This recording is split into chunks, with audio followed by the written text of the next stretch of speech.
大家好，欢迎来到快乐手工。有朋友呢给我发了一张图，说这款包能不能做哈？这款包非常适合新手朋友，可能唯一的难点就是做拉链了哈。要在这儿说的是，这个朋友特别可爱啊，跟我说刚开始玩手工哈，自己觉得自己手艺很差啊，意思是不要嫌弃他，其实根本就谈不上。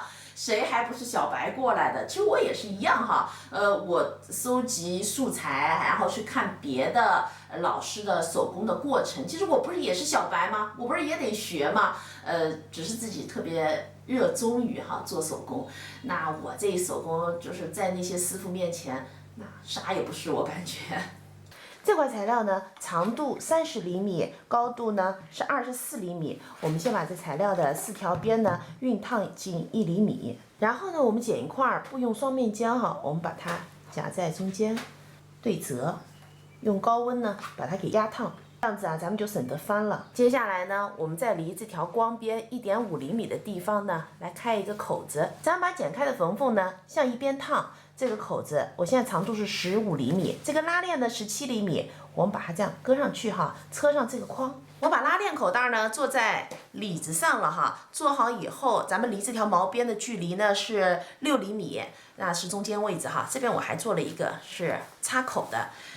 咱们的里子材料的尺寸长度呢54厘米，高度42厘米。那里子和面子尺寸呢是一样的。我这个面子材料是一块沙发布所以它很厚。我在反面呢烫60克的无纺衬。如果你的面料薄呢，是需要烫铺棉材料的。然后呢，我们准备一根32厘米长的拉链。我们把拉链的正面呢冲着面子，中心线呢咱把它对齐然后盖上我们的里子。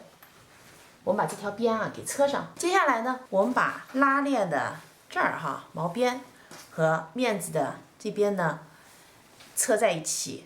那里子呢，咱们也把它这样子折过来车在一起。但这儿呢是要留个反口的。和大家说一下，刚才我们车的几条线呢都是和拉链车在一起的两端都是不车上的。现在呢，咱们把面子和面子叠齐，里子和里子叠齐，分别呢把它们给车上。那端也是一样的，车好以后呢，咱们把这两个侧边给车上。现在咱们的材料呢，里子上有4个角，那面子上也是有4个角。我们手从反口这儿伸进去好操作一点。我们把刚才缝好这个缝纫线呢，对准底部的这个中心线，把它这样子窝下来。然后离这个顶角这儿的距离是5厘米，我们车一条线。那这8个角呢都车上。咱们在车面子、拉链两端的这2个角的时候呢，咱们得带上低刺扣和织带。包呢就做好了。我看那包叫腋下包，我想着是不是应该挂在这个位置？瞎理解这期视频内容呢就是这些了，感谢您花宝贵的时间来看我的视频，记得要帮忙点赞，咱们下期再见。